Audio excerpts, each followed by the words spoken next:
இரண்டாவது வினா உயர்நிலை மாணவர்களுக்கான கேள்வி.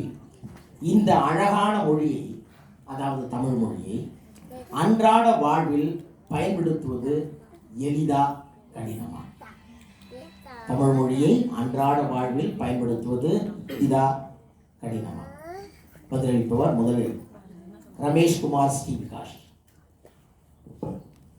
அன்றாட வாழ்வியல்ல தமிழை பயன்படுத்துறது ரொம்ப சுலபம் தாங்க.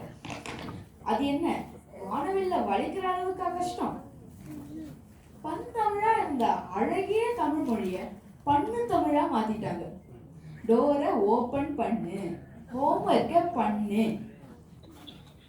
இவங்க கிட்ட மெசேஜ் பண்ணு அப்படின்னு நிறைய வழியில ஆங்கில வார்த்தைகளையும் பண்ணுன்ற வார்த்தையும் சேர்த்து அதிக அளவுல நிறைய பேர் பயன்படுத்துறாங்க. இதுக்கு பதிலா கதவை திற, வீட்டு பாடத்தை செய், குறுஞ்செய்தி அனுப்புன்னு சொல்லலாமே.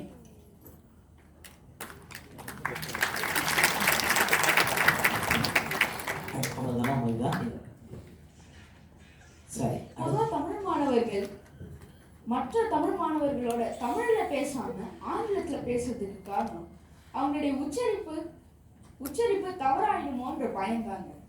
இந்த பயத்தை போக்குறதுக்கு ஒரு வழி இருக்கு. வீட்டிலே லகரம், லகரம், லகரம் இந்த தமிழ் உச்சரிப்பை பயிற்சி செஞ்சாலே இந்த பயத்துக்கு பயனே இல்லை, பயப்படவும் தேவையில்லை.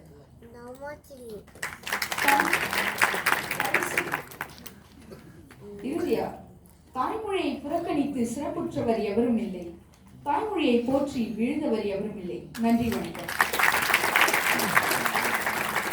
ஸ்ரீ விகாஷ் அவர்கள் ரொம்ப அற்புதமாக